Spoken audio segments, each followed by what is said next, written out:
African Americans should invest in Africa.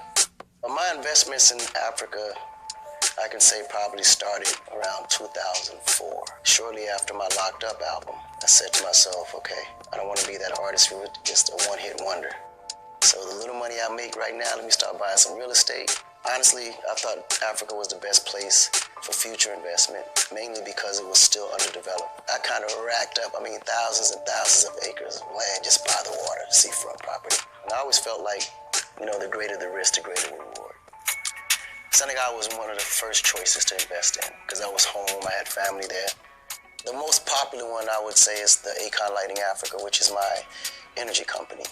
We're actually in about 16, 17 countries right now in all of West Africa. We've put up about 250,000 solar street lamps all throughout Africa, but now we've expanded totally. The business started with solar street lamps.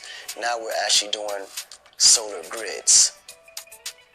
I'm building a crypto city starting in Senegal. That one is called Akon, Solartainment City, which is the first crypto city throughout the continent, basically.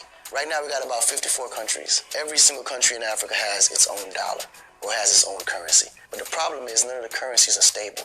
They go up, they go down. So cryptocurrency, for me, I felt would be the solution for Africa. The way I see the future is that I want Akon to be the trading mechanism for Africa. In other words, Akon will be the dollar that you spend when you come to Africa. And what we did, we built a platform that allows all the young generation, entrepreneurs, everyone that has anything of value to be able to utilize that value, tokenize it into Akon to be able to trade it off. The music entertainment side of things, we started in Nigeria in 2008, starting with the likes of signing artists like Wizkid, P-Square, Davido, which is the Iconic label group.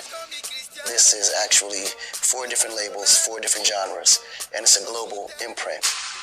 Africa's always been the richest continent in the universe when it came to natural resources.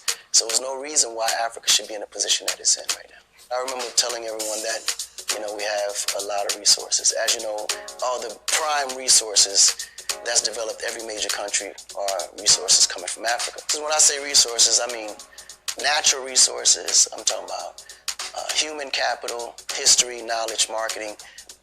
In African Americans' minds, when you mention Africa, it's like this huge ball of fear just comes up when you say the word Africa, because they've been so brainwashed to believe that Africa is a certain specific type of way. And I think the fear of not knowing is what halts them from not going.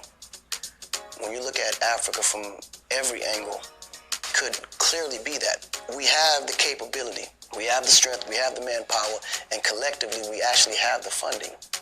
That is more than possible. And it's all from just basic hustle, because all Africans are born entrepreneurs. Like, if you go to Harlem right now, you're gonna probably see 80 fruit stands, and they're all African. You know what I'm saying? When you combine African Americans and diaspora Africans, that unity itself is what's gonna make Wakanda actually possible. I don't think Wakanda can be built by Africans alone. And I think that the diaspora have to be involved, because the diaspora comes with a different set of knowledge. I think the wealth is naturally spreaded when jobs are created. It's going to be nothing but job opportunity.